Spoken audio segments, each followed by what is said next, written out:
That's right. It's Monday night. Another great episode of Sports OTHP on True Radio Network. Episode 215.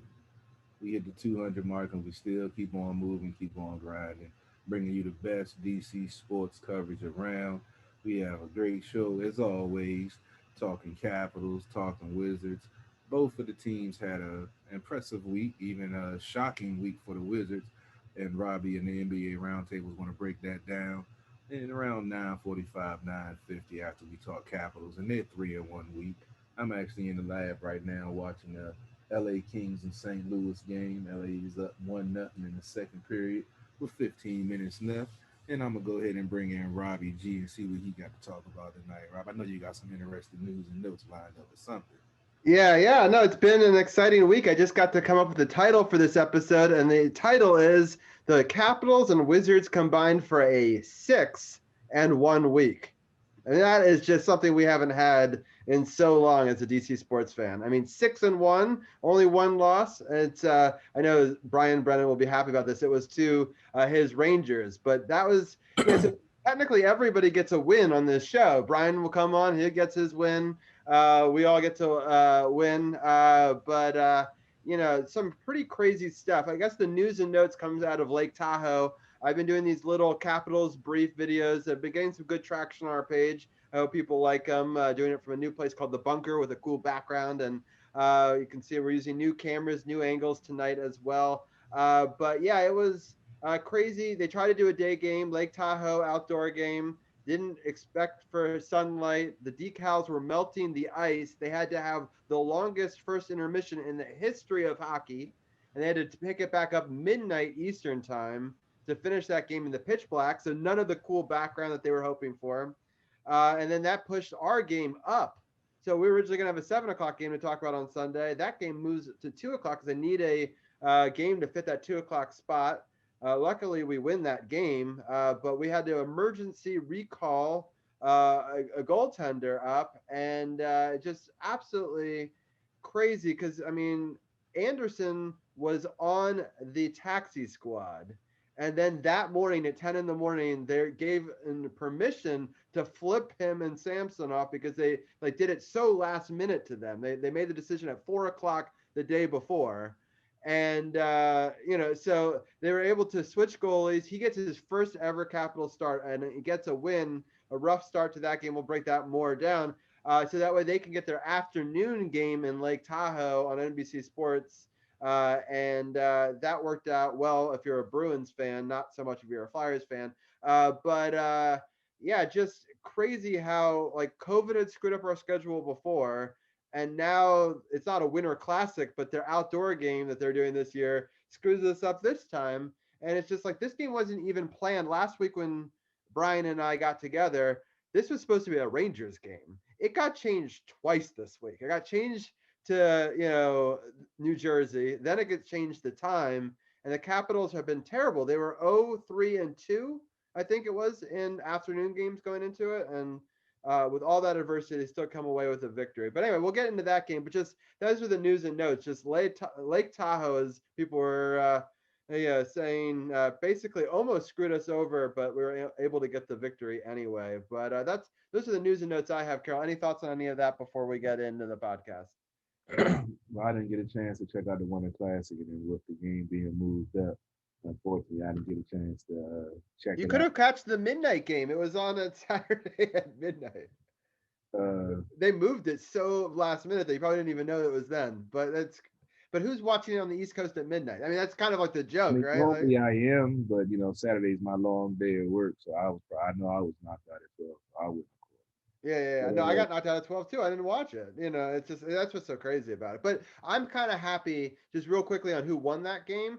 Um, Colorado was winning after the first period. I would have hated like an 8-hour intermission to lose them the game. So I'm happy that they beat the Golden Knights in the end because I think that would have been bogus. One funny stat I did see a meme that I'll just briefly mention. Um, there was a guy in the penalty box at the end of the first period, and so he was in the penalty box for 8 hours.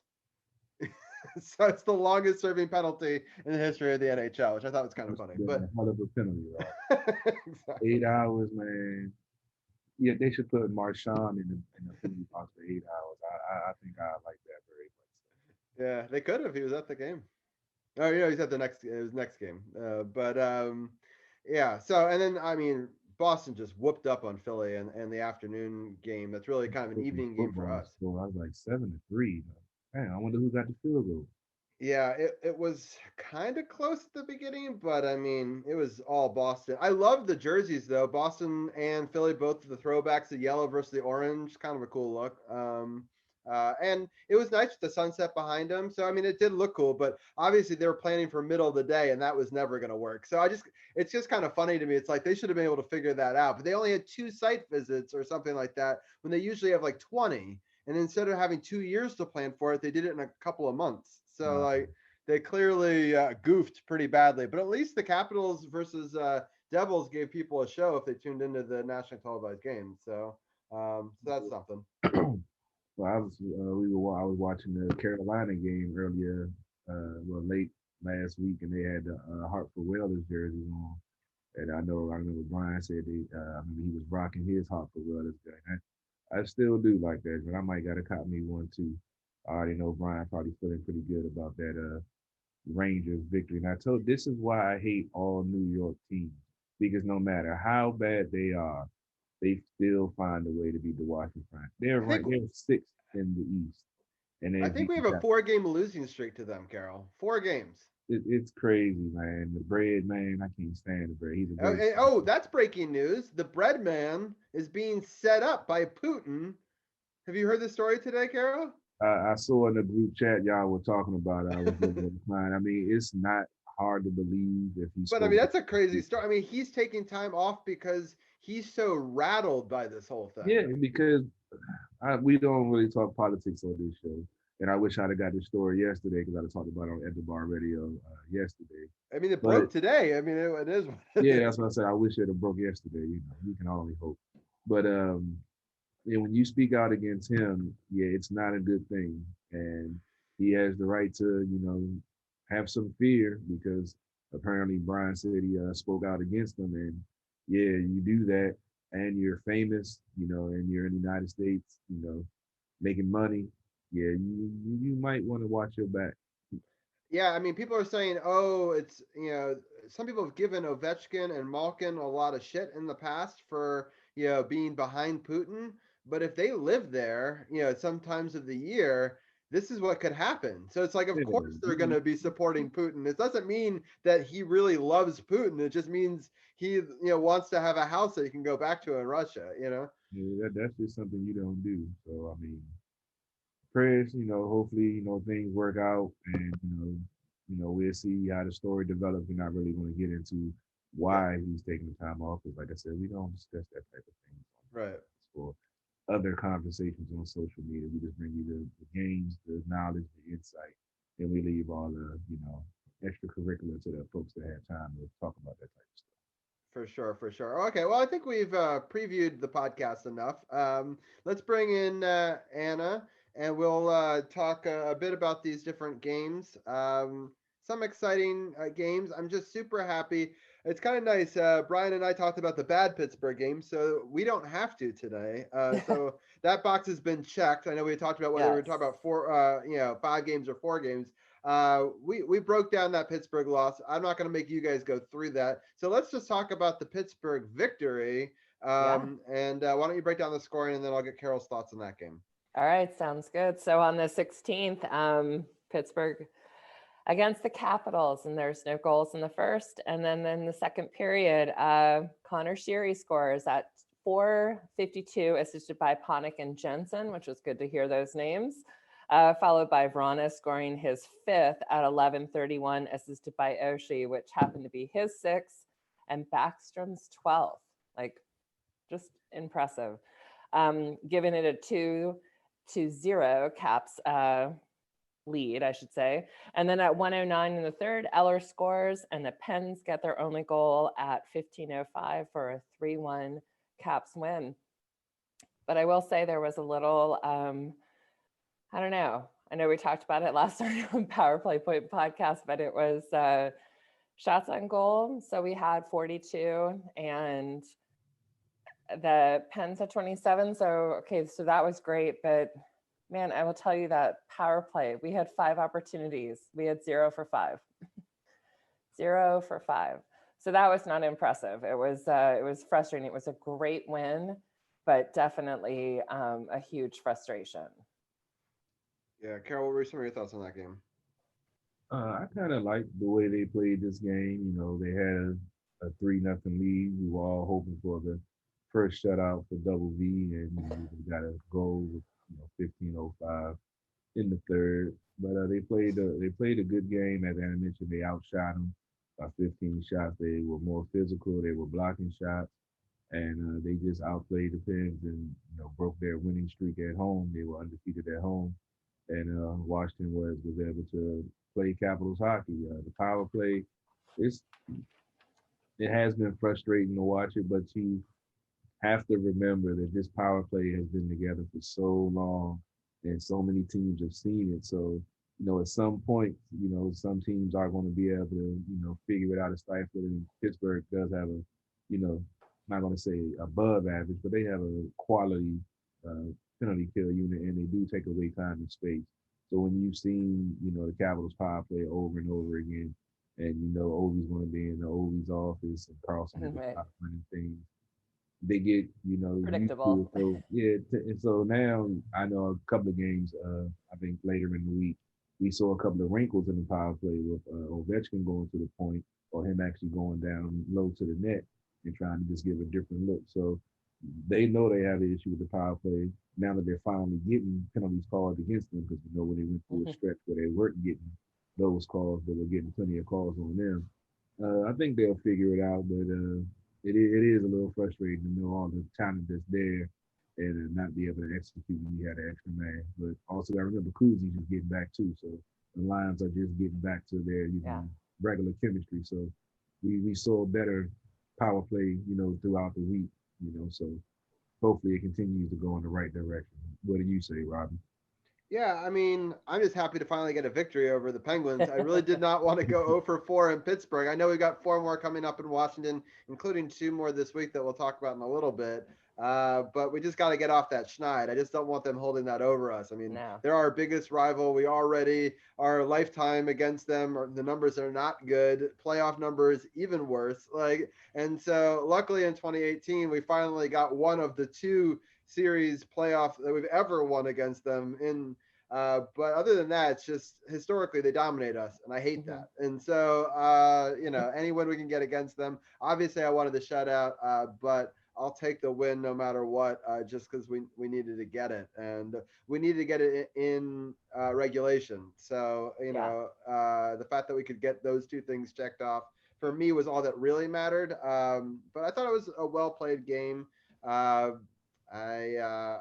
I kind of gave my initial take of it. I've been doing these Caps clips every week. If people want to get more, I do want to say that there's a ton of fans watching us tonight, which I'm very excited about. Okay. So Mark Moore says that Sundays suck without football. I know that Carol probably agrees with you on that, and Anna too. I know that we're all NFL guys, but I'm telling you that hockey game was worth watching. I know even if you're not a hockey person, that I definitely thought that game against the Devils was not be a hockey player. I still can't understand it. Hockey is the most beautiful sport in the world. Yeah. There are a lot of football fanatics that don't watch hockey. I mean, there's a reason that, unfortunately, the NHL is the smallest of the 4 big sports. But we're all diehard hockey fans. We don't get it. So I don't think that we have to convert.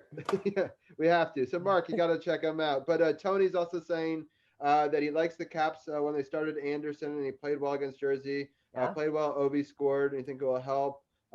He thinks he has to come out and get physical. They have to start and play a full 60 minutes. I agree. And Craig says, come on, y'all, the power play is 3rd in the league. 1 game they don't score, and y'all dog them. No, I don't, We're not dogging them. No. I was just saying it was 0 for 5. In that game, right. Yeah, 5 chances. We're not necessarily dogging. We're just saying I guess we're saying we're used to them, being more proficient. But that's what I was saying. Teams have seen the things that they do, so they throw more wrinkles in it, and they're improving. And we just want to see more consistency on the power play. You don't want to see a 0 for 5. You at least want to see a 1 for 5, but Yeah. 0 for 5. That's 0 just for 5 is terrible. They did better yesterday, though. Yesterday was Yes, a they big part did. of why they won. So we'll save that a little bit. But I'm just saying, so that it does show both sides. We also have the least attempts, though. So our numbers, True. are sort of finally catching up with some of these games, getting 5 and 4 in yesterday's game. But for a long time, we could barely buy a power play, and that becomes difficult. But we really appreciate everyone for chiming in. Ask questions, and we'll answer them live on air. But overall, I was very happy about the Penguins game. But we can move on and talk about the Buffalo team, which I feel a little bad that we're just feasting on Buffalo. But like, you got to take wins where you can get them, because You it's a do. really hard division. And I think one of the that, things like that's we said, going into this whole, COVID thing and how they were going to change things up, no team can be counted out. Like, don't underestimate anybody. So I think that we've sort of seen that with, yes, with with the Bruins and the Penguins, but it's like, Buffalo, Rangers kind of giving us a good run. And I think that it makes for a fun, you don't want to say series, but you know what I mean. Well, I mean, they are series now. Yeah. I mean, one of the series was 7 games between 2 teams out west, where they had to play 7 games in a row in the middle of a season. And that's crazy. I mean, if that's not a series, I don't know what is. Yeah, so, that's true. Luckily we've only had to play like 2 games in a row against teams, but we played Buffalo. I think this is already the 5th time, right? Yeah. So so that's a lot. It is. Carol, I apologize. I didn't mean to cut you off.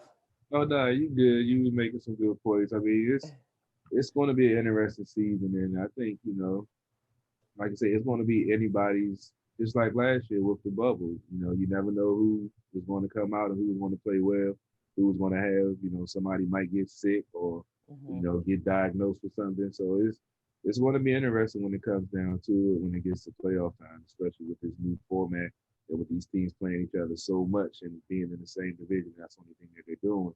So it's going to be very interesting come playoff time. I'm going to be very anxious to see how this plays out. Yeah, I was talking. So yesterday, I was on the Power Play Point podcast with Anna, and we had a good time with Gil. In fact, I think I just got tagged in it. So I think I'm now in 2 podcasts simultaneously, and so is Anna. So the magic of editing. But we were talking about, we're sort of the quarter of the way mark, right? And it's just all these 4-point games and just these crazy divisions. And like, the North is so easy, if you want to call it the Canada division. So it's like Toronto's feasting up there. And then you've got this weird situation in the Central Division with Carolina and Florida are doing well.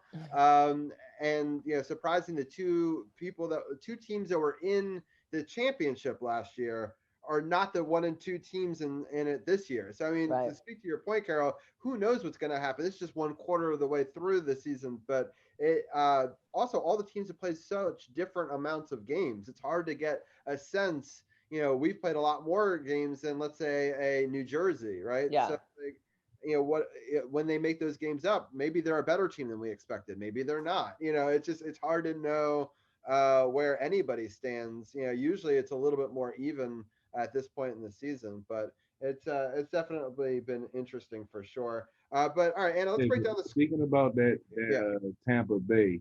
So you said they're in the Central now? Yes. Yeah. Because I've watched a couple of their games with Tampa versus Nashville, who's also in the Central.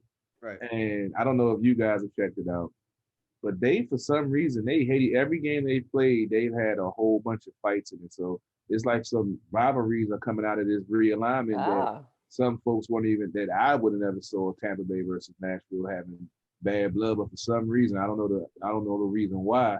But every game that I've seen them play, it's been some fisticuffs going on, a little bit of hockey going in.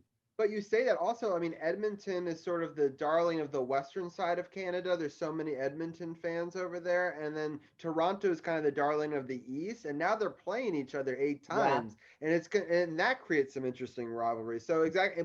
And Boston and Toronto don't play each other at all this year, right? That's a historic rivalry. So it's like, the West kind of stayed the same. So I feel like that didn't change as much for the most part. But these other divisions are really crazy. And Boston being in our division, we had 2 teams. Boston shot to the top, and Buffalo shot to the bottom, right? So it's just interesting to see, how those two teams that came in do. But all right, let's get into this Buffalo game and the scoring, and then I'll get Carol's thoughts on it, and then I'll give my own.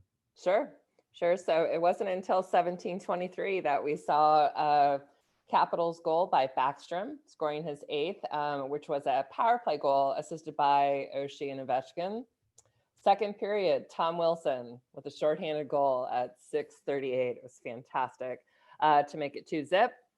Third period, Sherry scores at 7:28, and Buffalo gets their only goal at 11:27 with a power play goal and a Capitals win. So that was it was good, and I think that Tom Wilson shorty was awesome. Yeah. Not just because it's Tommy, but a little bit because it's Tommy. It's also because it's my man time. It's also because it's my man time. But that was a beautiful It was play. awesome. It's a beautiful play, the way they were playing defense on that penalty kill. Cutting off time and space, being aggressive, Yep. force a turnover, goes down and makes a hell of a shot or goal. And then Robbie always mentioned, like, I didn't know until Robbie told me that he was a good scorer in college and everything. But this dude has so much skill. He's so physical.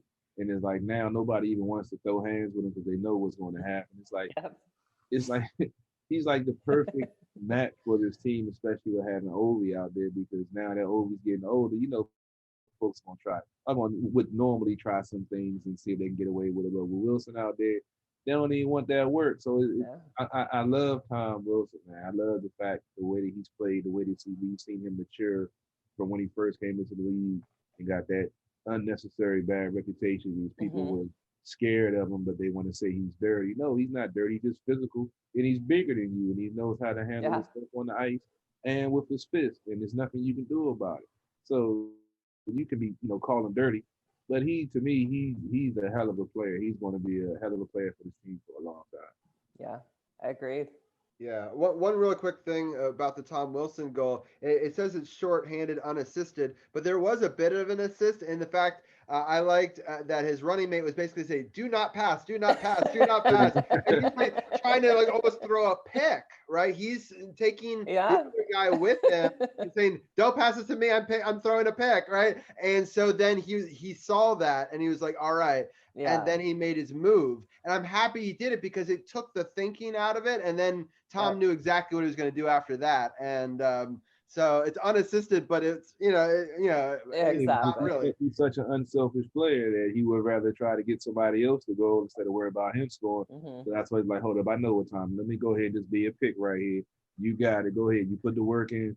Go ahead and get the goal. And it was, man, that dude is nice, man. That dude is nice. Yeah, he's like I said from the beginning and even last year, he has impressed me so much in that maturity and skill and being at the right place at the right time. And we're not seeing a whole lot of fights, and when you do, he kicks ass, and that's fantastic. But then I like that you have him right here next to you. I'm like, which side is he on? One of these two. We got to give Barry Trotz a lot of credit because he helped. It was perfect timing with him coming into with the Capitals with Tom. Yeah. I feel like he helped him so much to understand the game of hockey, understand his role, and to show him that he wasn't just a so-called goon, that he could, be on the top line with a Ovi and a Backstrom and perform. And I'm a big Barry Trotz fan. You already know that. So I mean, that's another feather in his cap to developing a player and making him better just by being under his too. Yeah. Yeah, for sure. All right. So I don't think you finished the scoring, right? Because I think we still have the third period, right? I did, because that was the whole thing with we were hoping for another Sherry. shutout and another late goal. Right. It's like Double V can't get his shutout to save his life, right? I know. Yeah. But Connor, so close. I like Connor Sherry. He's added a lot of fire to this team. He was a great pickup. I think he was very much under the radar of a lot of people, and I thought that line did pretty well in this game, and he just adds a lot of energy every night, it seems. So I'm just happy him, with and I like Schultz. He loves scoring against his old team also. Yeah, that's great. I love it. Especially one of them teams being Pittsburgh. Exactly. So, I mean, overall, just a great effort. I mean, these are the kind of games that you could easily overlook, and the Capitals have overlooked some of these games, but I was happy that they did not overlook this one, and they looked pretty good. And again, they're just gonna have to take advantage of Buffalo every time that they play them, because I doubt they go 8-0. It's going to be hard to beat any team 8 times in this league, Oh yeah. with this new setup. So you just try to have to get each one as you can take them, and try to get there. But it's just going to be. Mhm. It's just so hard to play any of these teams. I mean, I thought that New Jersey was going to be easier, and we'll get to that in a few minutes, but that wasn't easy. We'll get to New York in a minute. That wasn't easy. And so these are the bottom, quote unquote, teams. But I think that these teams would dominate in some of these other divisions. So Yeah. that's We got a quick scoring update. We have the Islanders up on Buffalo 3-2 in the third period, and I believe the Kings just scored on St. Louis to make it 2-0, with about 4 minutes left in the second. About 2 minutes left in the second period. 1 minute left in the second period. Excuse me. So nice. we got some hockey going on. Nice. I just have the Wizards pregame, but I probably should put hockey on the other screen. But we're so engaged. It's too much. Right. Hey man, you got to keep your head on the swivel, man. You got on the TV. I know. It all in, man. I gotta get it done. All right, let's get into this Rangers game. We're gonna have. Yeah, I know. I'm sorry. But at least we've got an upper to end this series, this talk Yeah. on. So break down the score. I'm gonna get your thoughts, Carol. I'll give my very quick thoughts, and then we'll have a special guest come on and gloat for a few moments. Better not be smiling when he talks. Better not have a smile on his face. Yes, this is a very short and sweet rundown. So you have first period 3 goals by New York. I mean, there's nothing else to say until 1921 of the second. Number 9, Dimitri Horloff. I love that he gets the only goal in this game for us, just because we talked so much shit on him 2 weeks ago, and he's the only positive thing we have. It took a lot, like I said, even last night, it took a lot for me to put on Facebook, like, way to go, number 9. It was like I couldn't even. It was like, meh. It was a nice goal, though. I have to like. It was a very nice goal. I gave it. You got to give it to him, and it was assisted by Jensen, who I'm like, my head's gonna explode with that guy. Third period, Rangers score, empty netter. Here we go. It's a 4-1 loss. Frustration on this one, big time. Face off. Capitals 42.9%. Oh my God. And penalty minutes 10. Unnecessary. This to me was an absolutely terrible game. It was not, again, one of those afternoon games that I'm not a fan of anyways. But I think what got me was the inconsistency with the team, that we're just, and I don't even know in the Buffalo game, I can't even say that we saw 60 minutes, because it took, almost 18 minutes into the first for us, for Backstrom to score. And I just feel like we're just getting that slow start and then starting to try to do too much in the second half, and it's just not happening. So this was definitely a super frustrating game, but I'm sure I will mute Brian so you can gloat, which you should. All right, so Brian, why don't you bring on your camera real quickly? I'm going to get Carol's thoughts on it, and then I'm going to bring in my quick thoughts. I'm not going to gloat too much. I swear I won't gloat too much. You can't. Go for it. Yeah, go for it. I won't. This is your guys' show. I'll be nice. I'll be nice. Stop smiling, Brian. Yeah. My quick take, luckily I didn't get a chance to see the game live. I saw the score. I was at work. I looked at some of the low lights, and to me, it was more of just the Rangers had more hustle and the Capitals didn't match their intensity. Just looking at the numbers right here, I mean, face-offs, 32-24, power play 0 for 4, had 19 hits as opposed to 12 for the Rangers, and the Rangers had 24 shots on goal. The Caps had 27. So if you look at the stats, it looked like it was a pretty even game for a 4-1 score. To me, it was more of a intensity that they haven't been able to match with the Rangers in the 2 games that they played in. And the Rangers have just outplayed them, out-hustled them, and just beat them.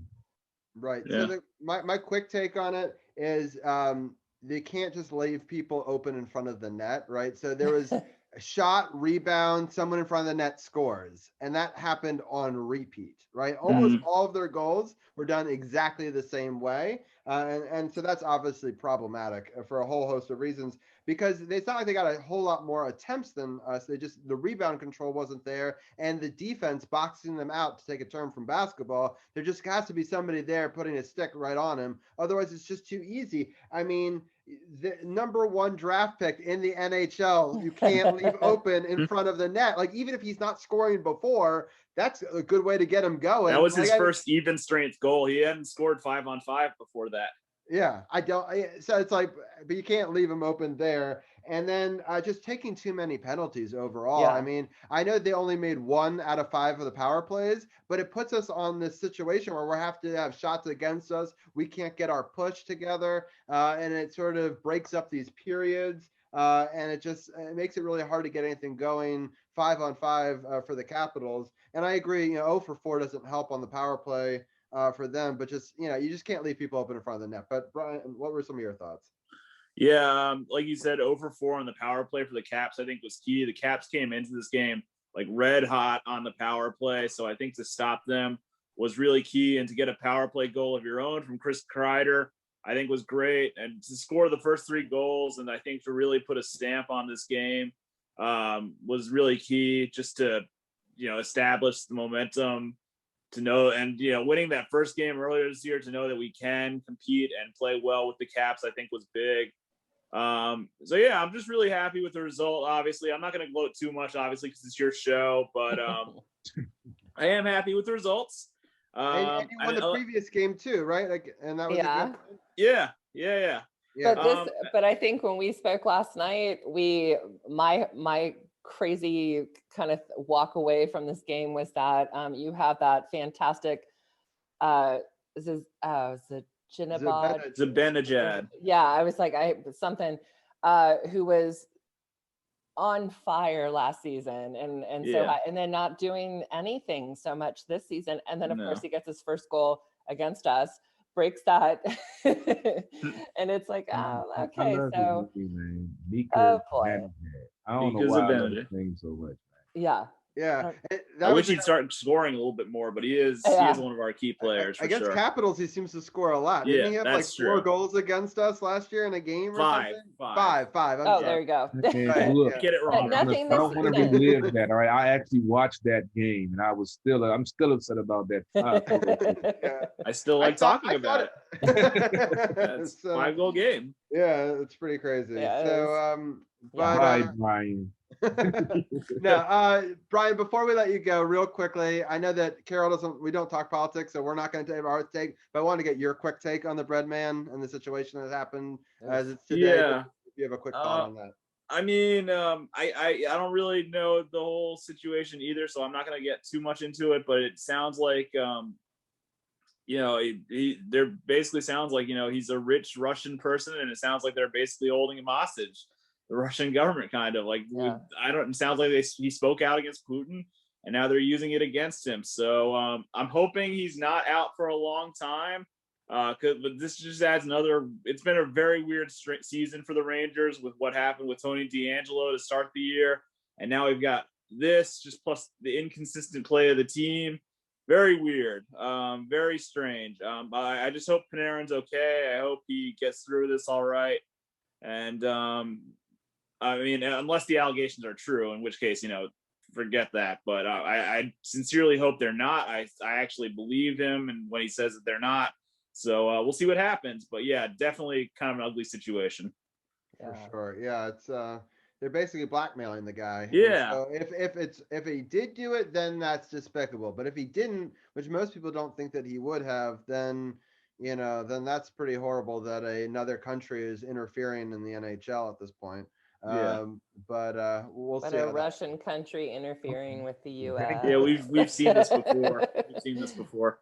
I feel it's quite coincidental, but yes. Not to get too political, Carol, but yes, no. I'm just saying, I talk politics a lot, but you will not catch me on air talking about that, man. Yeah, that's fair. I don't deal with Russians at all. I've had some run-ins with some Russians in my past life. Yeah, you don't get. Agreed. That makes sense. All right, well, we'll leave it there. But Brian, thanks for coming on. We'll have you back on the Wizards Roundtable in a few minutes. See you in Wizards Talk. All Bye, right. Brian. All right, Brian, stop smiling. All right. Anna, why don't you break down the scoring for the New Jersey game? I'm going to refill my glass and I'll be right back. Yeah, no problem. So your first period has the Devils with the only goal. Second period, the Devils score at 3:55. But then Oshie gets a power play tip-in at 13:38. So Carol, I don't know if you had a chance to see it or not. It was very Oshie-like. And when they start playing, country home, it's very an Oshie thing. So then we have third period. Carlson scores his fifth. Oshie scores his fourth, which power play goal. And Ovechkin gets his sixth, also with a power play goal. 4-2.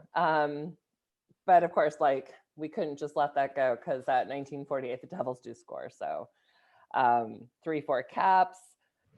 Craig Anderson, I liked. I don't have anything negative to say about the guy. I thought he did great. I thought he had some fantastic saves and was just, it was a good vibe for the team. And I think that he proved that kind of veteran role coming in. So I thought he did great. And I think actually he probably should have done the Rangers and the Devils game because Vanacek looked a little tired with the Rangers, but I was happy with Craig. I thought he did. I think he had to do the second. The games were too close together. I think that's why. That's true. I understand what you're saying. Double V's been playing. Maybe they should have flipped it and done it the other way around. Mm-hmm. I think that probably is the smartest move. They maybe have Anderson do it against the Rangers and then bring Double V back, for this one. Right. But they would have had to. The problem was they had Sam up and they didn't have Anderson up in the team for the other games. Thing, yeah. So they had to swap them on Sunday morning, and so it was a mess. But overall, I'm happy about how New Jersey did. Carol, did you give your thoughts already on this game yet? No. No, I was going to talk about Craig Anderson, 39 years old, getting his first start with the Capitals, and he did play a hell of a game. Like I said, I wish they had got him in, last week sometime when they had that bad week we don't want to talk about again.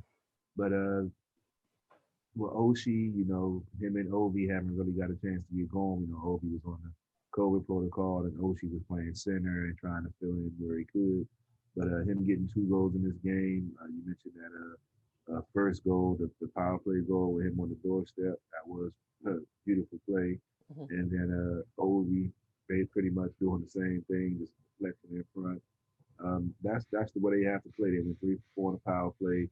You got to get in front of the net. You got to create traffic in front of the goalie, and let your skill and talent shine. But you got to get somebody in front of these goalies. You can't get 40 shots and 30 of them are with no man in front, no screen, no nothing. Right. You and the defender. That's basically like a double screen, which helps you get the shot past the goalie. And we saw that in the goals in this game, that when they got traffic in front, they were able to score. And they know this because we've seen them do it before. But I guess, with the transition with the new system, they're still trying to figure out when to press, when not to press, when the defense should jump in, when they shouldn't. So, it was good to see them, handle this game and bounce back after that flat showing against the Rangers. Yeah, so I like that I'm surrounded by the people that did very well in this game, right? Well, and they both did very well on the power play. And so I thought that was a 3 for 4. Yeah, 3 for 4 is amazing. I really like TJ Oshie's goal. I thought, what an incredible ability to tip it out of the air, from a shot going that fast from John Carlson. Yeah. That's a gift. I mean, that puck is moving so fast. 100%. He's a professional. He practices that probably all the time, just trying to because the way he deflected it down on the ice, that's the way you beat the goalie, because once it hits the ice, it's going to take a crazy turn off of that deflection, and the goalie is like almost damn near impossible for him to, know where it's going to bounce. So That just goes into the preparation that he does. And, he's probably out there doing that on a regular basis. Right. But it's just, I mean, it's like a baseball player, though, trying to hit, you know what I mean? Like, it's a totally different skill set than being able to do a wrist or a slap shot, right? Yeah. So, I mean, it's between him and Ovechkin, it's like just that reflex to know that you have a puck coming at you, however fast, and then it's just amazing. And to speak to your point, Carol, I have gone to warm-ups, before, which is really nice that they let you go down to the glass, no matter where you sit, back in the day when we could actually go to the game. And you could see the exact thing that you're saying, the tip drill, where they're just tipping it from different directions and they're working through. It's still amazing to watch in person at the speed that it goes, regardless of how many times you attempt it. And then John Carlson made another beautiful play with his goal. And then the TJ Oshie power play, Ovechkin was just in their head. They were just trying to figure out where he was going to go. They just did not want to let Ovechkin beat them, right? And that left Oshie available in the middle. And then they basically, later on, they realized, hey, if we keep moving Ovechkin around a bit, they can't find him because he's so used to being at his office. Yeah. This time they lost him at the goalpost, right? And so then they basically sent it wide, and then he got a wrist shot in from like zero angle. I mean, he was almost like behind the net. Like I don't know how you score from there, but he did. And 7-12, right?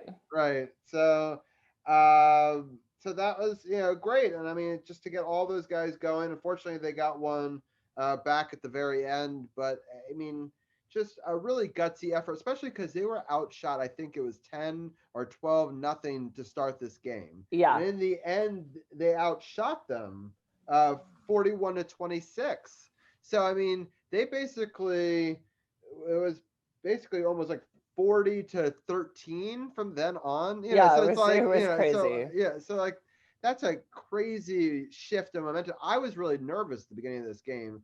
Yeah. I have to say, I ran upstairs. I was wearing this jersey because I thought they were wearing red. That's right. Red. And I was like, nope, I got to throw on this District of Champions merch. You can get it at sportsothp.com. It's blue and it's capitals. And it works. Every time I've changed into this, whenever we've worn blue, we've come back and won the game. And I ran downstairs. We rooted super hard. And I'm super excited that we won. I have to ask you quickly, Carol, what are your thoughts on the blue jersey? Do you like it or don't like it?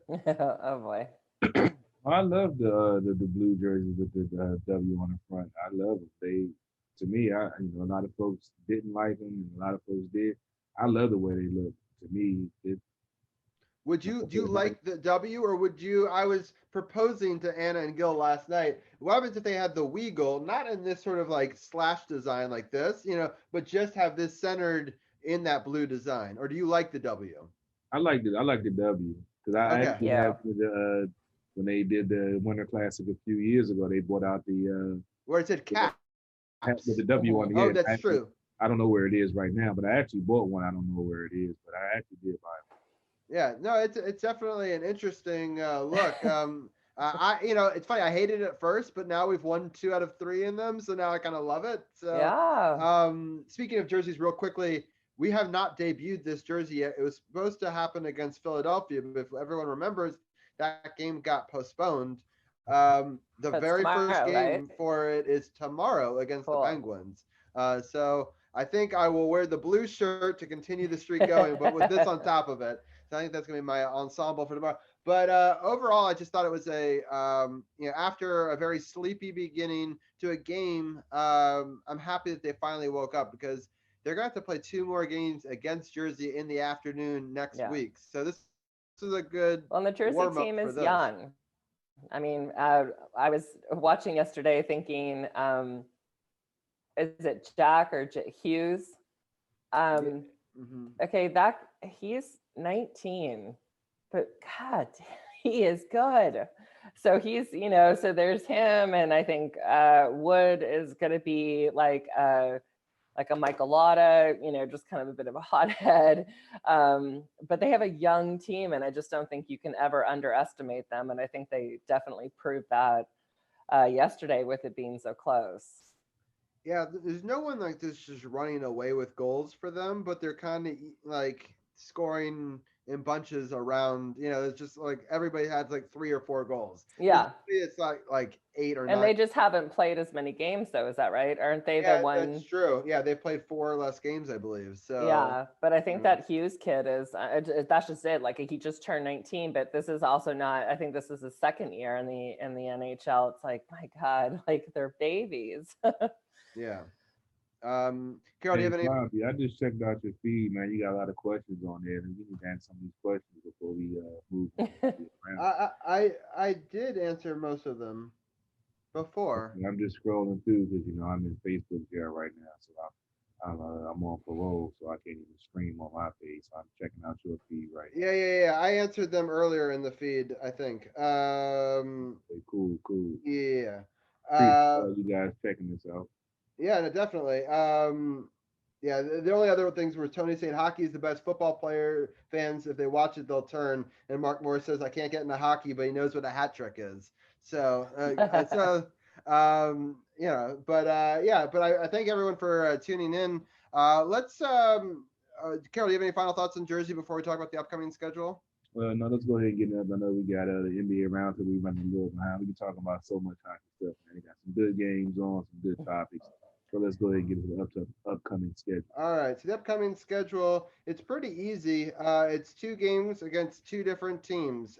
Starting off with tomorrow, as we're talking, our arch nemesis finally gets their opportunity to come to Washington. And Pittsburgh Penguins, that is. They'll play a 7 o'clock game, and we'll play in these beautiful retro jerseys. And then on Thursday, they will do it again. They'll both at 7 o'clock. And then they'll play the Devils this upcoming weekend on both Saturday and Sunday. It's a 1 o'clock on Saturday, and then Terrible. it's 3 o'clock or something. Yeah, it's a 3 o'clock on Sunday. Exactly. I work on the weekends, man. I can't do these afternoon games for the weekend, man. Damn it. Yeah. So well, the weekend one, they just I love the time because I'm like, okay, great. Like, hey, we don't have football anymore, so it's but it's like I be at work, man. I can't stream the game while I'm trying to sell cars. I just don't. Unless you have a Caps fan coming to buy a car. Yeah, it's true. Yeah, so it'll be difficult. So I mean, we're basically, it's the same teams we played last week minus Buffalo. So we have a pretty good sense of these teams. Carol, I'll start with your thoughts first. Pittsburgh coming to town and then going to New Jersey this time. What are your thoughts on playing them 2 games each? I think they know the recipe to beat them. Finally, they did at home and broke their undefeated streak at home. They have to come out and play the same way, high intensity, blocking shots, being more aggressive, hustle, and that's the recipe. Play Capitals hockey. I mean, they know what to do. They just have to do it on a consistent basis for a whole 60 minutes. And the Penguins, they have, Crosby. Malkin isn't really having his normal stellar season. I'm not sure what's going on with him. He might have some problems with Putin too. Who knows? But Pittsburgh isn't really clicking on all the cylinders. And like I said earlier, you got to beat the teams that's in front, that they put in front of you. So they need to take care of their business against Pittsburgh. And New Jersey, they had a good 4-3 win yesterday. Could have been 4-2 for that late, goal at the end of the game. But they got to beat the teams that's at the bottom of the division and to beat the teams at the top of the division. So just got to keep on getting better. Continue to get better on the power play. 3-4, good for yesterday. Got to keep that momentum going, and hopefully we see the same thing against Pittsburgh. If they make a mistake and give a penalty up, they got to capitalize. Yeah, the Penguins beat the Islanders in their last game. They've been, as you were saying, they're not necessarily doing amazing, but overall, they haven't been doing too terrible either. They beat the Islanders twice. They lost to the Capitals, as we talked about, but then they beat us the previous game and beat the Islanders. So they're 4-1, with the only loss coming to us. But so they're still a very dangerous team. They've had a decent amount of rest too. They played Saturday and they don't play again until Tuesday. I really think that the NHL is really screwing with us in some ways with the schedule, because we've had a lot more games in a lot shorter time, and but it'll even out over the course of the year. They all have to play the same number of games, but it's a tough stretch, obviously, but hopefully we can just use the rhythm to our advantage every other night, and maybe them not playing for a couple of days, maybe they cooled off, hopefully. Do you have any thoughts, Anna, on playing Pittsburgh for these first two games and then playing the Devils again?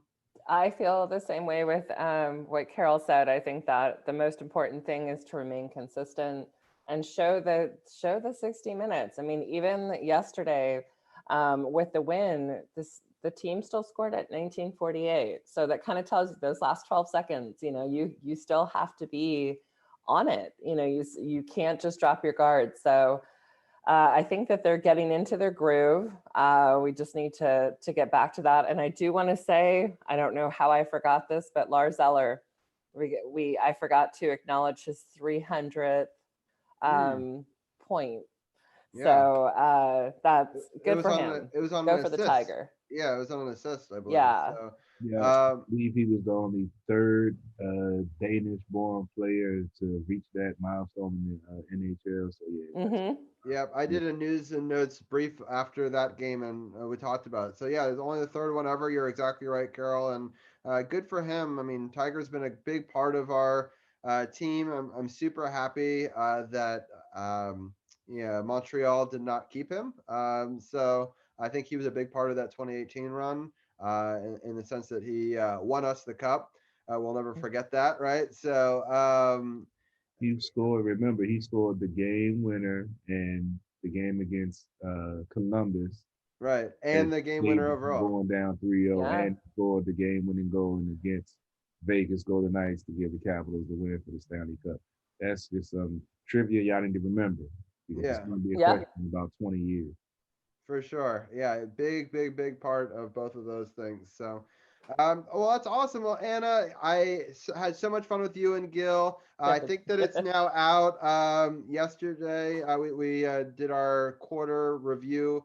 Go to sportsothp.com, click our podcast partners button. You can click on the Power Play Point podcast there and listen to more of Anna, myself, and Gil's take on these games and a bunch of other stuff, including jerseys. But I had so much fun. Any final thoughts, Anna, before we let you go?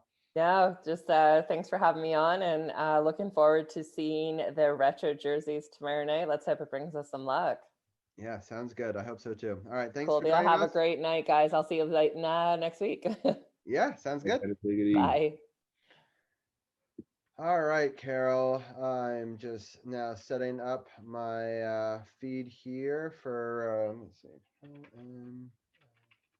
So there's some breaking news that we'll start off with, and then I'll bring the guys in a second. It looks like Anthony Davis and Dennis Schruter are not playing against the Wizards tonight. They are both out. So they're claiming it's a golden opportunity. And so they're actually changing the feed right over now. It's 10 o'clock. It's kind of perfect. We should have just said we were going to do a hockey hour, and then we would have been on time, right? The 45 minutes thing when we had so much. We hadn't talked hockey in 2 weeks, and it obviously showed. But best sport in the world. It is. But let's we're gonna bring my team in and talk Wizards. I'm gonna share my screen real quickly, and we'll rock and roll from there. All right. So hello guys. All right, let me quickly share my screen, and I'll introduce our roundtable. DC's People Champ, we'll start off with you. I know that you did another podcast over live on Twitch. Can you just give our listeners a little shout out of what you're doing over there while I just finish setting this up? Yes, of course. Thank you for having me here again. I was sad I missed last week, but we're back at it this week. And yes, the No Spots podcast is now streaming not only the podcast, but live pay-per-view wrestling reactions on Twitch, twitch.tv/True No Spots Pod. It's exciting times for us, and we're only just getting bigger. That's awesome. Yeah, I'm trying to resize this. No, it's a really good listen. I sometimes like to listen even if I don't have the game on, or the match on live, just because I'm not going to necessarily pay for it, but I kind of like to get your takes on it.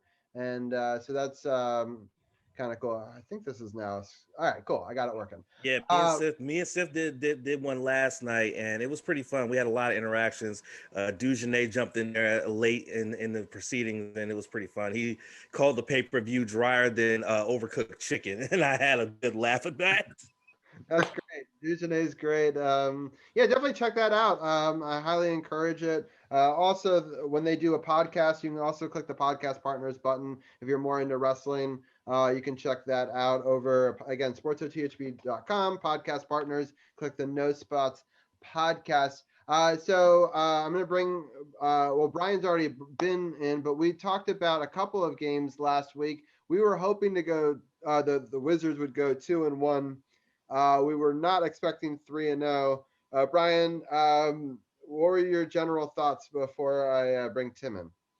It was a great week for the Wizards, obviously starting with that game against the Rockets on Monday night that you and I talked about. I said they would win that game. That was the only game I thought they'd win.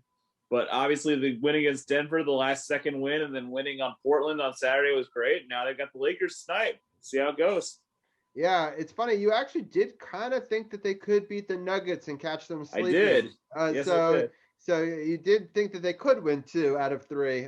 So that was a good call in the sense. We're going to bring Tim in. How's it going, guys? Good. It's been 2 weeks. I hope that you are doing okay. And what are your general thoughts on the Wizards week before we break each game down? Yeah, I mean, it's kind of like, where has this been all year? Where has this been the past couple of years? Great to see an undefeated week. You know, it's crazy that it's been a couple of years to have even a 3-game win streak, but I just love the defense in the past week, and really excited to see the Wizards play more basketball like this. Yeah. So we're just going to gloss over the fact that Tim is sitting at the dock of the bay watching the tide go by? Okay. Yeah, I'm calling from the Eastern Shore, just, enjoying this Wizards win streak from a peaceful location here. Nice. It's kind of a la what Arun usually does. He usually comes in with the fancy background. Arun is taking the week off. It's his birthday week, so happy birthday, Arun. It was just yesterday, I believe. And so happy birthday to Arun. He won't be joining us tonight, so the rest of us will have to talk about stats in his honor, but I do like that you're kind of representing the background game, taking that spot from him. All right, so let's break down each one of these games. Tim, did you watch this Rockets game? Yeah, I did. I was really excited to see John Wall's return to DC. Oh, wow. And I thought the main theme from this game was the Rockets were really underhanded, and it was the John Wall show. Unfortunately, they didn't have much else. Boogie Cousins played pretty well, but they've had a lot of injuries and a lot of COVID, COVID absences. So the Rockets really haven't been playing well. But just looking at the Wizards box score here. Again, Beal balled out, another 30-plus point game. Definitely they're leading on Wagner more. He didn't play much at all at the beginning of the season, but with that injury to Bryant Jr., he's been playing a lot of minutes. So definitely a balanced game. And the Wizards just really pulled it out and kind of kept the Rockets offense at bay. But let Wall get his points at least. Yeah. I'm gonna get Champ's thoughts next on it. What were some of your thoughts on this game? Well, I said I would volunteer as tribute for Arun's birthday to be the stats guy, so I'm going to be the stats guy in this one. The Wizards shot 52% from the field, including 40% from beyond the arc, and they shot 74% from the charity stripe, which is the free throw line. That is a great recipe for being able to beat a team like the Houston Rockets. And then you have Westbrook going off with a triple-double. It may not look that impressive, but it's still a triple-double nonetheless. Bradley Beal with 37 points. You got 3 guys off the bench with double digits in points. you can't ask for a better performance from this team against the Houston Rockets. I watched this game and I was just in awe at how well this team performed against this team, with John Wall playing so inspired, coming back to DC for the first time since his trade. Yeah, he got 29 points, but he had no other support on his side. Whereas the Wizards had 6 players in double figures in points.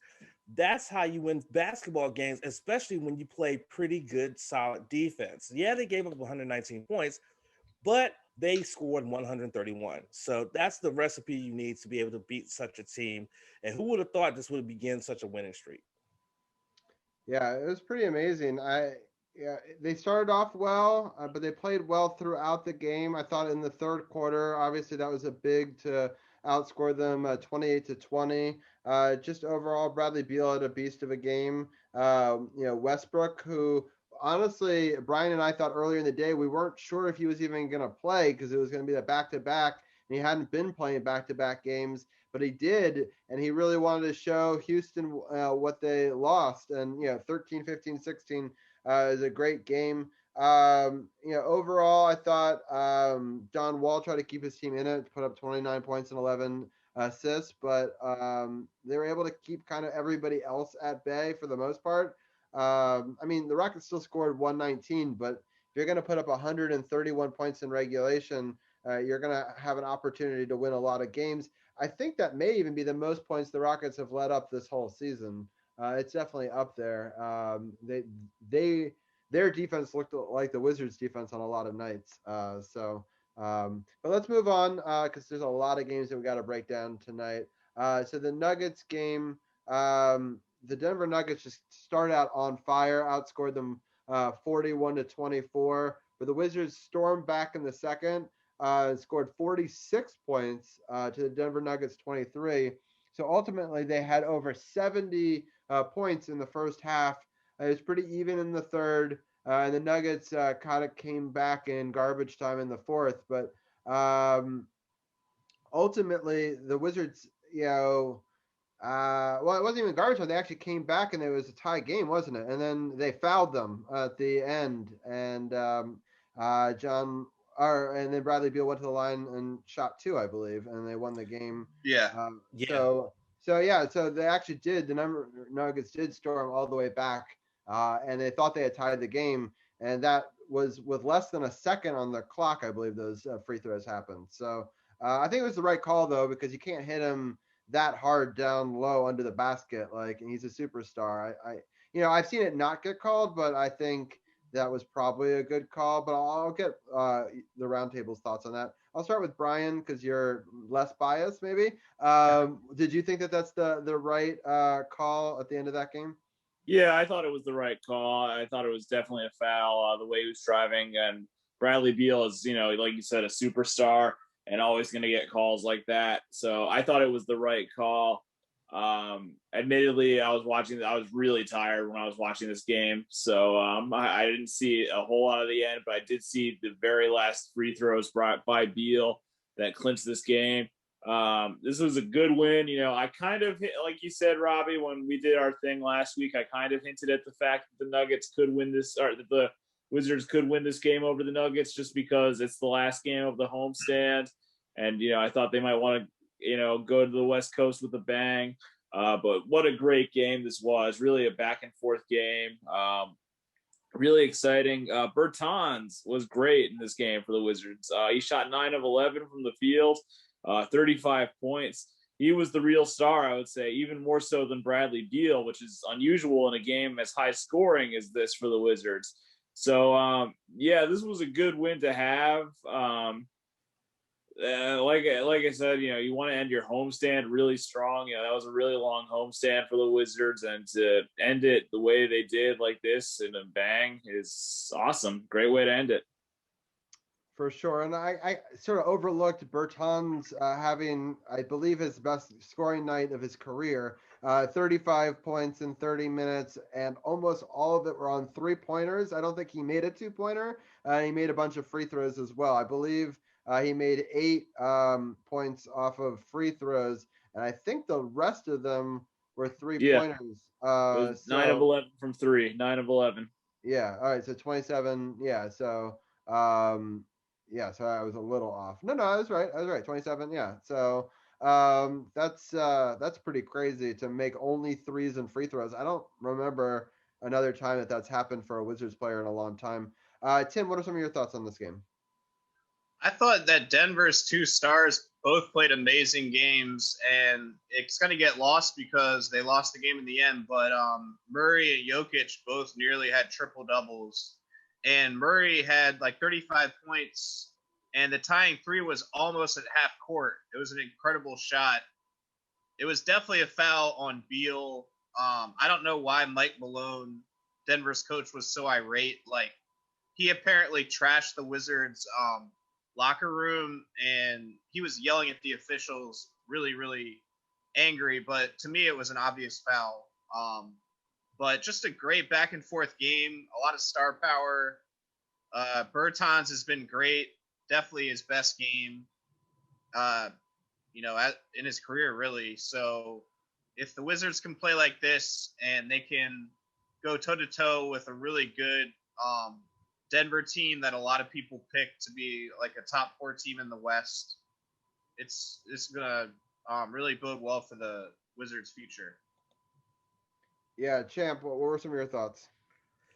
The Latvian laser is finally getting his legs up under him to make 9 of 11 from the field, and they were all threes, and make all of your free throws. It is clear that he has finally gotten into his groove in this season. 35 points. Good on you, Davis Bertans.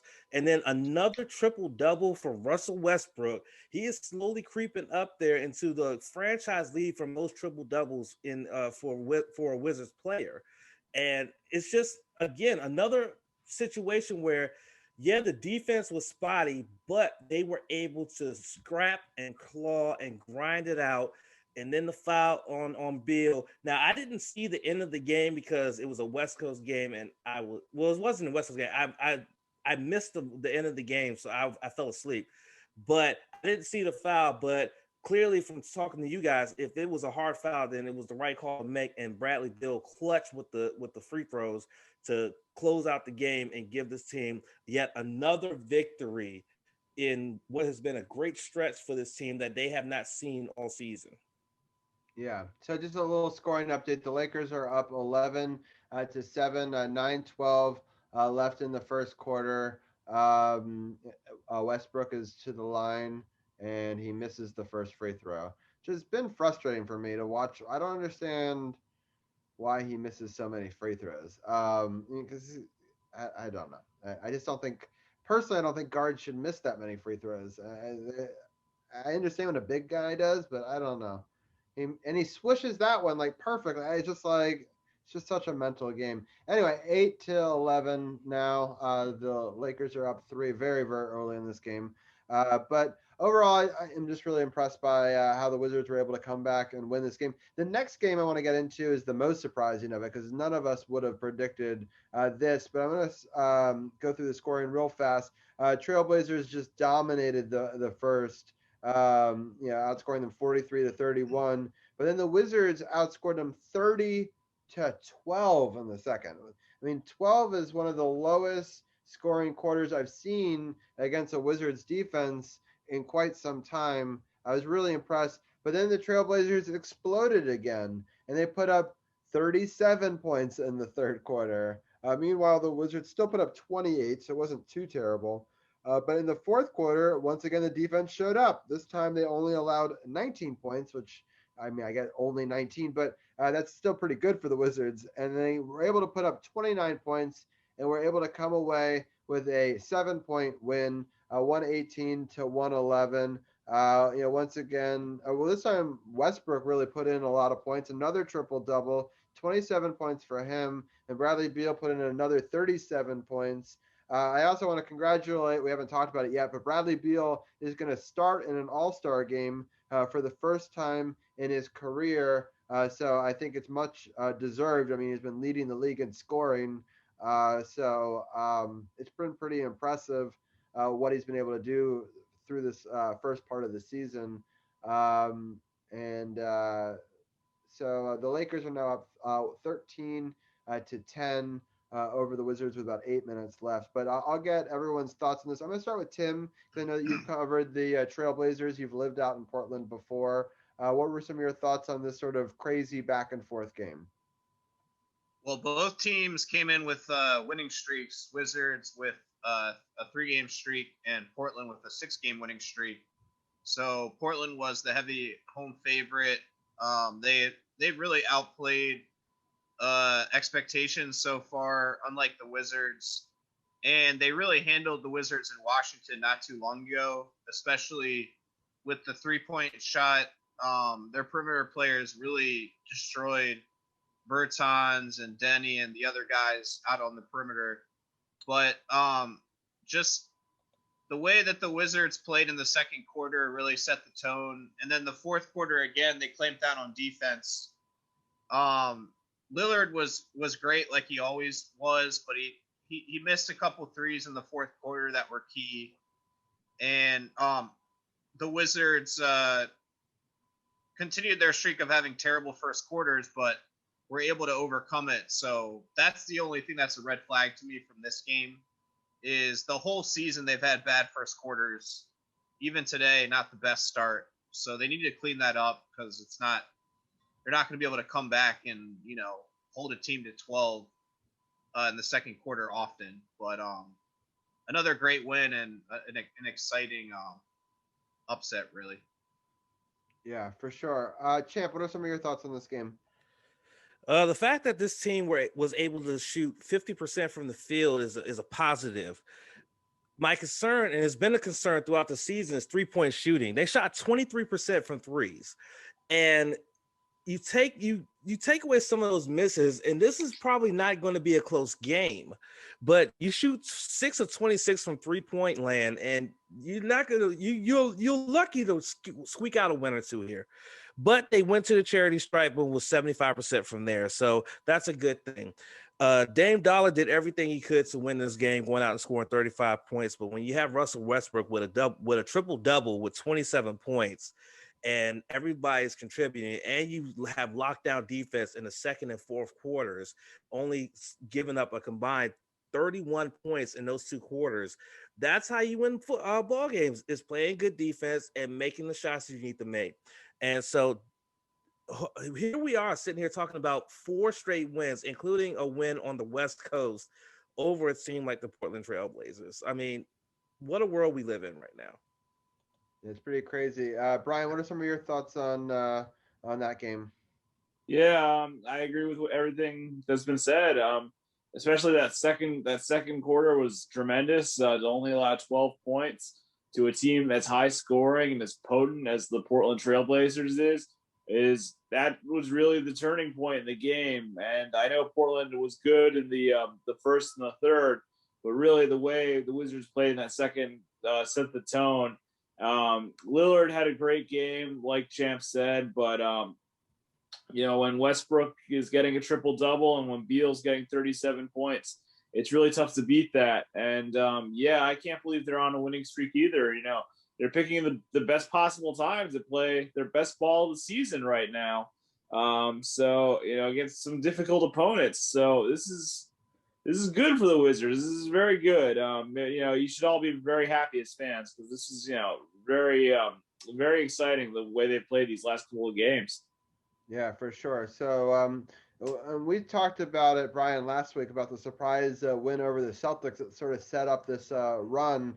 And the last which time I called, by the way. And we gave you a lot of credit on last week's show, Champ, for doing that. And the last time that the Wizards lost was to the Knicks, which I know that makes Brian happy, which is kind of yes, it does. It's surprising. An ugly loss too. Yeah. Yeah, it was a pretty ugly game. All right, so we got 4 games to talk about. Coming up here, it's going to be a difficult week for sure. This game right here is going to be difficult here. This Lakers game that's very close right now, as you can see on the screen. It's 13-12. They're going to be right back playing another game in the exact same building, slightly different colors. tomorrow, playing the Clippers. And then they're going to play the Nuggets in the rematch. So we know the Nuggets are going to want to come out strong, especially on their home court. So the rematch, so the Clippers game is tomorrow if you're listening live, or it's Tuesday if you're not, at 10 o'clock. I'm going to try to clip this segment up and get it out before tomorrow's show. And then they're going to be playing the Nuggets. That's Thursday at 9. And then they're playing the Timberwolves. That game will be back in Washington, and that game is on Saturday.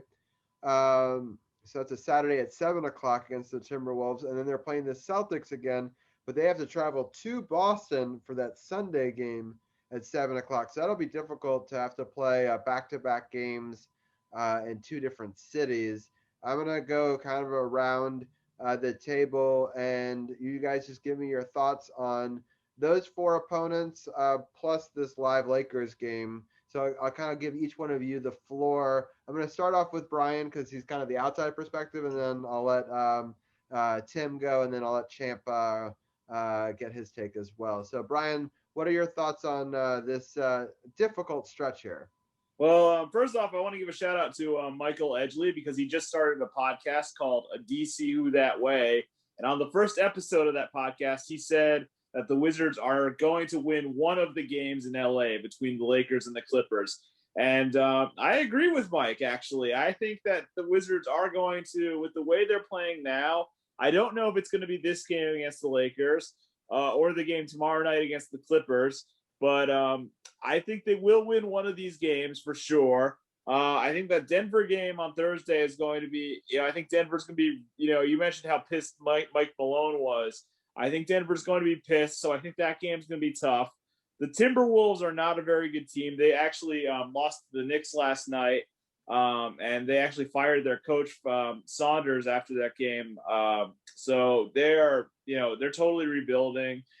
So I expect the Wizards to win that game, and then the Celtics game is also going to be tough. So I'll give the Wizards 2 wins this week. I'm going to go with a 2-win week for the Wizards. And we think that they lose to the Celtics. Is that what you're saying? Yeah. Yeah. So you think they'll get 2 out of these 5? Is ultimately what we're saying. Okay.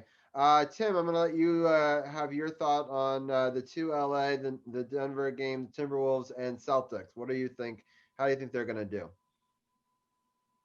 I do think 2 and 3 is probably very likely, but I'm going to go ahead and disagree slightly and be very optimistic and say 3 and 2. I do think they will lose to Denver and split the LA games, but I'm going to go ahead and say they beat the Timberwolves and the Celtics. And that's going to be tough, especially to win in Boston, because the Wizards already beat them and there's going to be a revenge factor. But Boston is just kind of struggling right now, and the Wizards are playing great. And I think we're going to keep the momentum going. And so I'll go ahead and say 3 and 2. Sounds good. All right, Champ, what are your thoughts? Right. I'm predicting 3 and 2 as well. I think they lose to the Lakers, but they will beat the Clippers, and I think that they will beat the Nuggets and the Celtics. Those are the 3 games I think they win, but I think they lose to the Lakers, and I think the Timberwolves might get them, even though they're reeling with losing their coach and everything like that. I think that's going to be a game where that's going to be a trap game, in my opinion. But I think that the Clippers, I think that the Nuggets, and I think that the Celtics are the ones that they win. So I say 3 and 2 as well. I think if they come in on a 2-game winning streak, beating the Clippers and the Nuggets, they could overlook the Timberwolves. So that's not a crazy thought in a lot of ways to me. I think it's tough. Yeah, I think that they actually might win this Lakers game just because they've got, they're not playing against Anthony Davis, they're not playing against Schruter. And I wouldn't be surprised if they won the Lakers, lost the Clippers, lost to the Nuggets. I think they're going to actually beat the Timberwolves. And it's the Celtics game that I'm really kind of torn about. I'm going to say that we're probably going to lose to the Celtics. So I think 2 and 3. I think they're going to win the Lakers and the Timberwolves games. So that's where I'm going. So we all kind of took different paths, which will make it interesting next week when we see how we end up doing.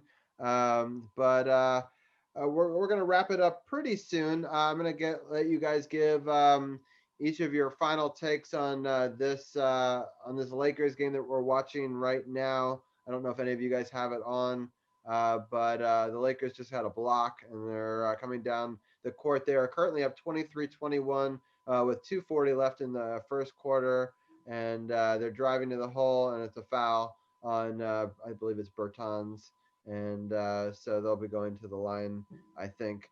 So ultimately, I'm going to let Tim give your thoughts on this game, and then any final thoughts that you have, and then I'll let you go.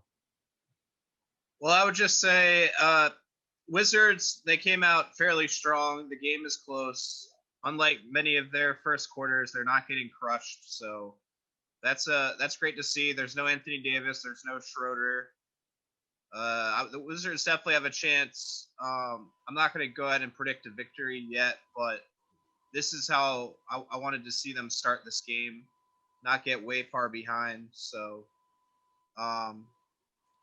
yeah, let's hopefully see a win tonight, and I'm definitely gonna be excited to welcome Arun back to the roundtable next week. It's tough not having the RG3 comment and all the stats. So I miss the guy, but he'll be back.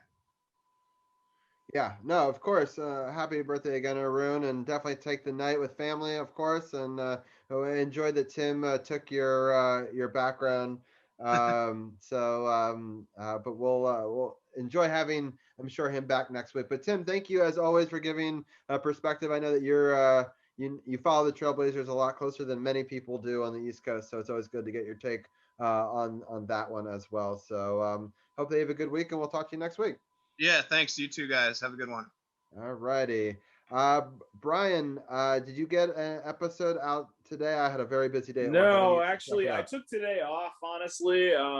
I feel like I've been putting out a lot of episodes, and I think they've all been good, but at the same time, I missed the last episode, so it gives me a chance to catch up, so I'm happy.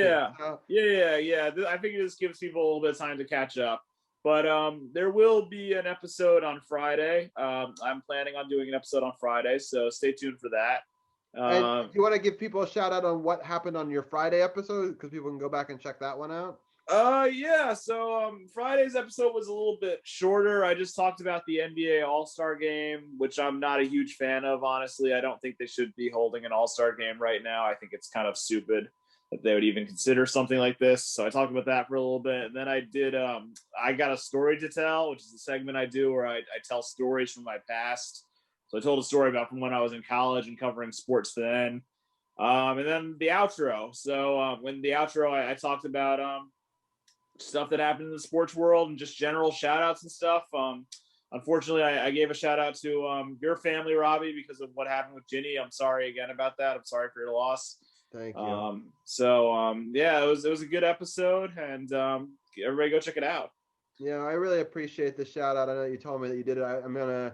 I wanted to be in a better place. I didn't want to listen to that right before I came on I understand, man. I understand. But I appreciate it. And a lot of people have sent their well wishes to Ginny, and I appreciate that as well. And I know that you took care of her many times, and I appreciate all those as well. And so thank you for that shout out. And again, if people want to check out more upon further review with Brian Brennan, podcast partners button.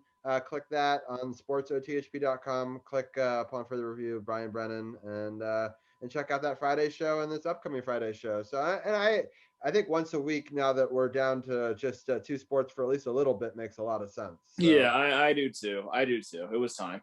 Yeah, sounds good. All right, Brian. Well, thank you for joining us, and we'll have you on next week. Yeah, no problem. Have a good night, guys.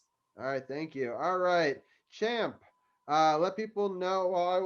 I'll exit this thing. I was just going to show the current score, which is 25-21 right now. The Lakers are up 2:25 or so left in that, but I'll end that screen now and give Champ his opportunity. What's going to be on the No Spots podcast this week?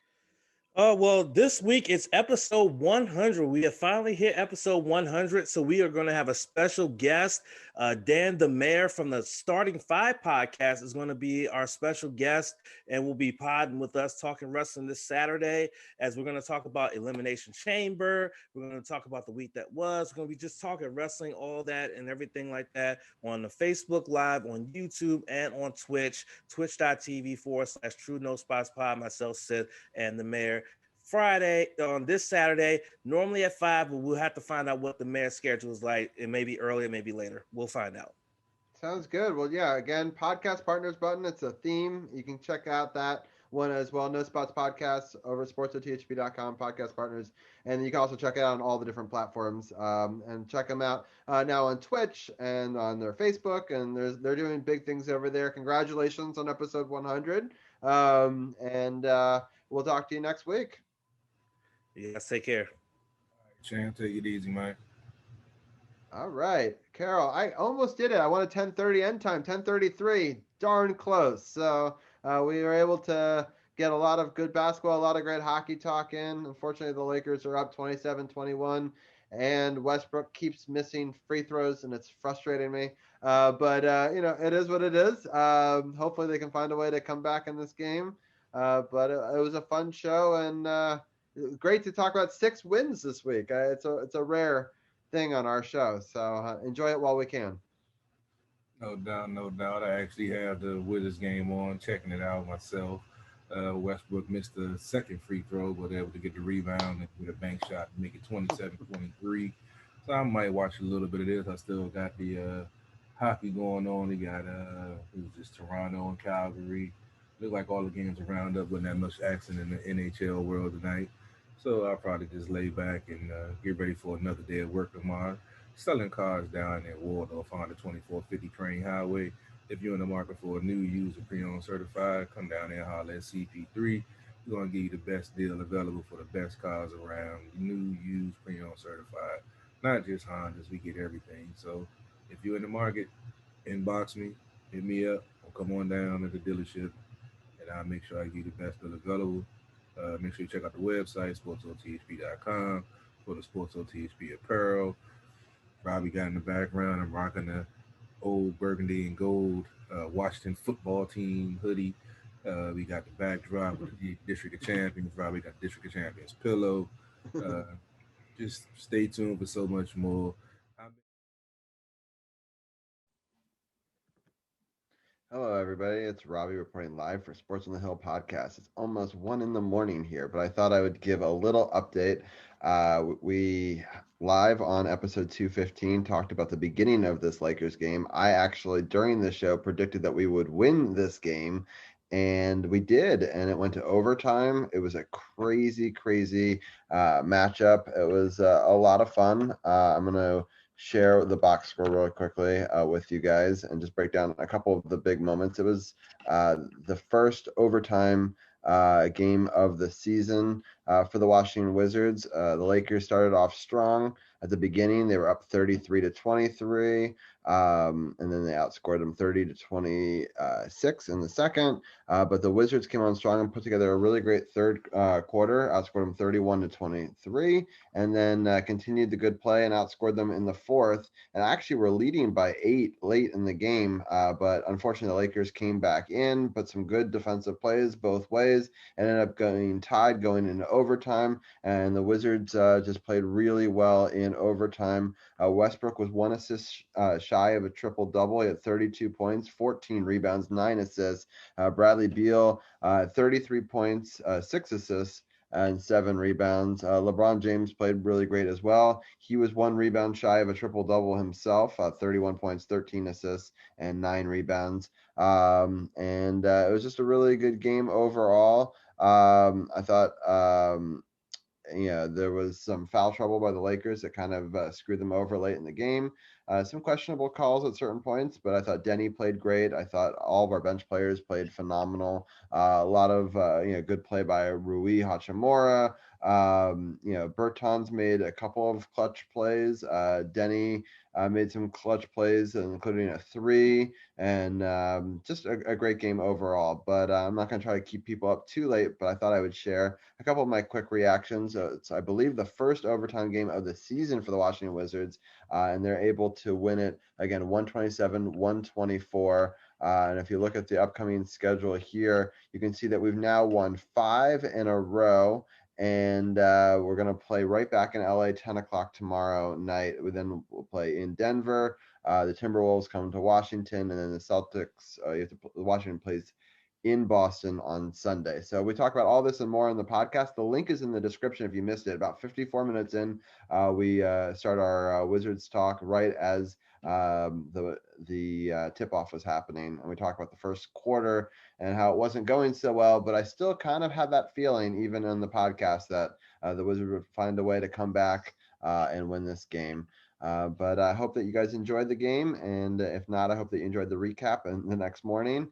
Let's go Wizards. Hopefully they'll come and get another big W on the same court against a different team tomorrow against the Clippers. Definitely check out the podcast. Almost an hour of Caps talk and then 30 minutes of Wizards talk. We had a really great time. I hope that you guys have a good night or a good morning whenever you're seeing this. We'll talk to you guys soon. Let's go Wizards.